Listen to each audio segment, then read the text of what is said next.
Hey welcome or welcome back to the channel. I'm Sarah. On today's video we are going to be learning how to sew this corset. If that's something you're interested in, come with me and let's get started. Also, do not forget to like, subscribe and leave a comment down below. Thank you. Here I have my patterns placed on my fabric. Just in case you've not seen the video of how the patterns were created, I have it up on the channel. You can go back and watch that. I folded my fabric into two and gave a space of ½ inch around this, except the sides, which you're going to see that I will cut out. I don't even know why I left ½ inch on the sides in the first place. I went ahead and I cut it out. So yeah, ½ inch everywhere except the sides, because when we were drafting the pattern we actually left enough allowance to last us. So here is everything. I already went ahead to iron my interfacing on all my pieces, both lining and main piece. So it's time to put it together now, and I'm just going to start with something. I'm going to start with the front. Okay, so we are going to go ahead on the front part and create the lines that you see. You can create as much lines as you want, and I'm also going to be using a bias tape for this. So I'm going to go ahead on the bottom part and divide what I have there by 2, and I'll mark it out just so I know where the middle point is. Well, that's what we're trying to do. We're trying to get the midpoint of this. So divide what you have at the bottom by 2, and then divide what you have at the top by 2, and make sure that the both lines meet each other at the center. So this is your apex line. Can go ahead and create the other lines. So from the apex line I'm just going out by 3.5 on both sides, and I'm just going to make a line there. Also come down at the bottom part and mark out 3.5, and I'll do the same for the other side. The reason why we're doing this is we want to create an accurate line for both sides, so we don't go off script or it doesn't look wonky. Okay, now that we've done that, we want to add some kind of style to this, right? So from the 3.5 line I'm going to go out by 1/3, and then at the bottom I'm just going to go out by 1 inch, and I'm just going to rule a line to meet each other. And yeah, I'm going to do the same on the other side and also rule lines across.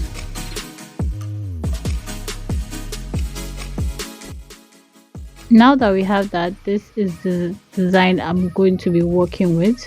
At the back here I'm going to go in by 2.5 and rule a line at the top and bottom part. I'll also do the same for the other side, and that is where we start placing our bias tape on. So we'll start placing our bias tape here. I'm going to be using my pins to hold this down in the middle, so when I'm done I'll just go ahead and sew. I'll also do the same for the front like you see, and I'm just pinning it down. Don't pull so it doesn't like not end up being okay when because you're going to have to cut it out at the end of the day. So this is me just showing you that I already went ahead to sew it together, and also ironed this, so you should go ahead and iron yours. So I'm taking both sides of 1 and 2 and I'm just putting it together, and I'm also going to do the same for the other side, and I'll come back and show you what it looks like. You want to start from the bottom part actually to sew all the way to the top. Just an advice, start from the bottom. I'm also going to do the same for the lining piece. I'm going to start from the bottom and work my way all the way to the top, and this is what we have right now. I'm going to be using my tailor's hem to iron this out. I'm actually planning on making a video on how to make a tailor's hem, so you guys should watch out for that. I'm going to go ahead and open this like so, iron it out, and still go ahead again to iron it when I turn it over to the front side. And on the cup here, I'm going to go out by go down, measure down 2.5 on both sides, 2.5, 2.5 on both sides, and in the middle side as well. I'm also going to be measuring 2.5. Well, this is the reason why we're doing this. We're creating that line you see in front. I'm going to be leaving an image here so you understand why we're doing that. So after doing that, I'm just going to use my tailor's hem so I can create a proper line across without it like folding. After we do that, we're going to go ahead and use our bias tape to just place. Now your placing is not supposed to go over the line that you've already created at the top. You're supposed to start from that line and go all the way to the bottom part. I'm just going to be using my pins to hold this down. I'll also do the same for the other side, and I'll go ahead and sew. Cut this, and then we're going to go ahead and use our bias tape again to make a line across of this. Do you see this? Now we have the design that we're supposed to work with, and voila, I've gone ahead to sew it, and this is what it looks like.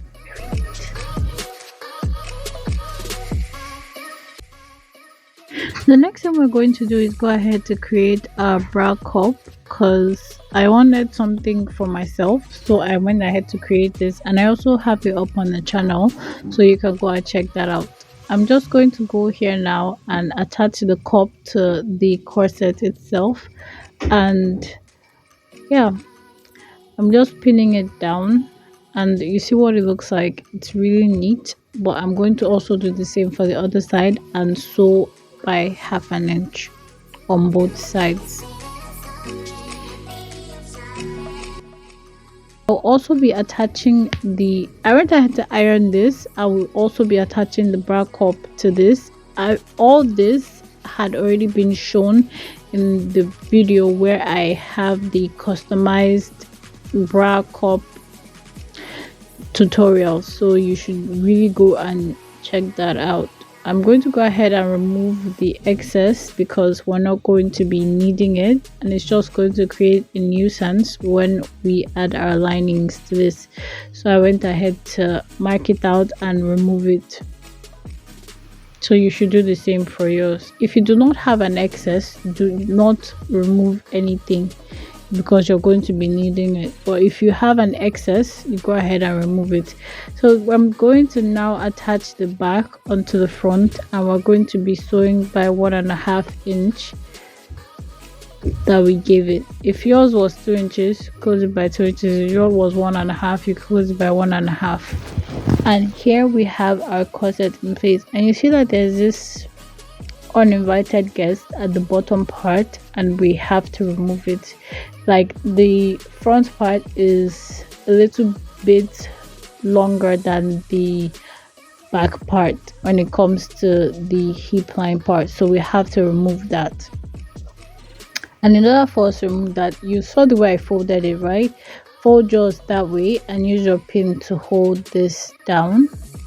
After holding it down, I'm going to go ahead to measure out what we have. So I'm going to measure out 2 like we had, and I'll just use my curved rule to make a curve from that part to meet the 2 inches that we just measured out by, and then we're going to go ahead and cut. And you'll see that automatically the excess of the front part just disappears. After we've done that, I'm going to go ahead and remove the excess that we have on the sides.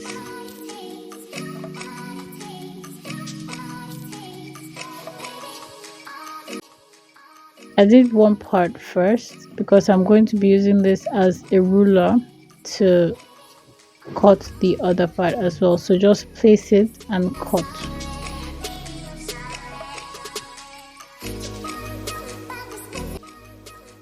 After we do that, this is what we have. Everything is looking very beautiful so far. And I made straps to add to mine. If you don't want to add straps to yours, it's fine. If you don't want to add anything to yours, it's fine. But I made straps for mine. And if you're going to be adding straps for yours, you want to go from the midpoint of the bra cup. You have to go out by 1.5 on both sides, and you have to mark that out so you know where to notch, because we're going to be adding it on the front and the back. So we'll just fold this like so. To know where we have our 1.5 at the back, we're just going to notch this like this, and that's how you get where the strap is supposed to be at the back. If you don't understand what I'm saying, please watch what I'm doing, that way you'll understand.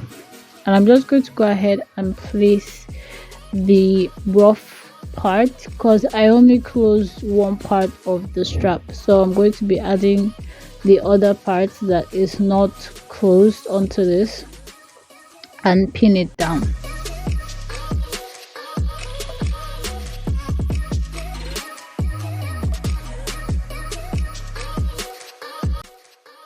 After doing that, I'm going to cut out the excesses that we have at the tops like this. Just cut them out, because what is doing there, you don't need it. After which, I'm going to go ahead and add my lining piece.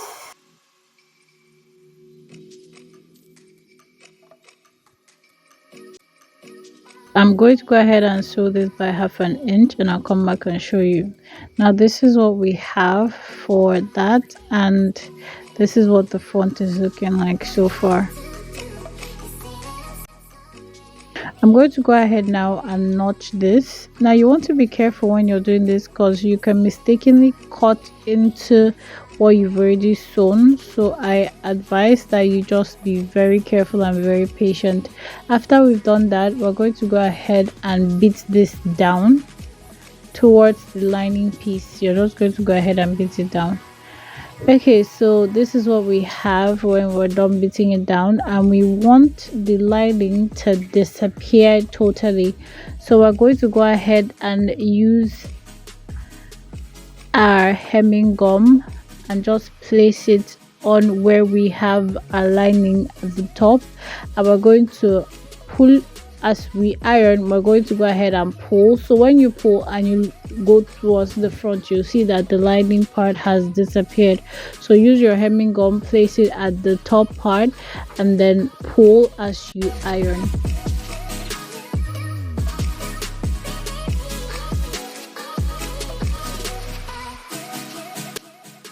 This is what we have as we're done, and this is what we have in the inside. This is so neat. And now we're going to be adding our boning to this. I'm going to be using a matchstick to light this, to basically like make the parts that are very, I don't know how to explain this, the parts that would kind of damage the cloth, I went ahead to burn it away. You could use a lighter for this. I don't have a lighter right now, so I went ahead to use my matchstick. Just strike and burn. You'll see what I mean really soon. So we're going to go ahead and insert this like this. No matter how you insert your boning, I don't, for me, I feel it doesn't matter, because at the end of the day, you're going to iron, and it obeys the command of the iron. So whatever direction you iron it at, that's where to go. So it doesn't matter which part of it, whether you're doing it towards the curvy part or the other part. I feel whatever you do is going to come out nice as you iron. And I'm just going to go ahead and burn the lower part as well, so it doesn't shave anything from my outfit. And I'm just going to go ahead and add my boning to the other casings, and I'll come back and show you what it looks like. You want to make sure that you pull it all the way to the top, so when you're cutting out the 1/2 inch from the bottom part, it doesn't look too not okay. And then after this, I'm just going to go ahead and iron, and you'll see what I mean. So you see how it's flat? It was like tiger claw before, but now it's actually flat, and that's what you want for yourself. So after we do that, we're going to go ahead and make this look much more presentable. I'm just going to go ahead and use my pins to hold the straps in place so they don't go where they're not supposed to go when I'm closing this. So I'm just going to go ahead and use my lining, turn it inside out, outside in, like a sandwich basically, and I'm just going to use my pins to hold this in place. Now the reason why we removed 1/2 inch from all the bonings is so when we're going ahead to sew this together, it doesn't climb on it or break your needle. You know, this kind of boning is not the kind you sew on top. It's not a regular boning, so you just don't sew on it. So you remove 1/2 inch to just avoid that conflict. After we do that, I'm just going to go ahead and remove my pins from the strap, so when I'm pulling this, it doesn't harm me in any way. You can see that we left the sides open. If you try to pull from the side like this, it will not work. So my advice to you is pull from the bottom part. Pull it, and as you pull that, the other ones go through. I'm not saying it's going to be easy, but that's like your best bet. After I do that, I'm going to go ahead and close the sides by 1/2 inch, and we're not going to close it completely, we're just going to close it to iron it, right? And I'm just going to come here and label this like 1 2 3 4 5 6 7 8 9 10. We have at least 10 slots here for where we're going to be adding our loops. Here we have 10 spaces, 10 slots for where the loops are going to be, and here I'm just going to measure out 2.5 for the loop, and I'm going to cut it off. I already went ahead to just make like a really long rope for this, so I'm going to cut out 10 for both sides, and then I'll go ahead and attach it. So just fold it like this. I'll go ahead and attach it on the parts where I marked 1 2 3 4 5. So yeah, basically that's what we're going to do, and we're just going to, don't try to use your pins to hold this. I would advise that you just go ahead and as you add, you sew. So this is the end of the everything. I already went ahead to lace it up, and here I'm just showing you that I also went ahead to sew on the sides that you would normally not sew on, because that way it would hold it and give it strength, so when you pull on it, it doesn't like break or anything. And yeah, that's the end of the video, you guys. I hope you try this out for yourself. I hope you loved the process of making yours as much as I enjoyed the process of making mine.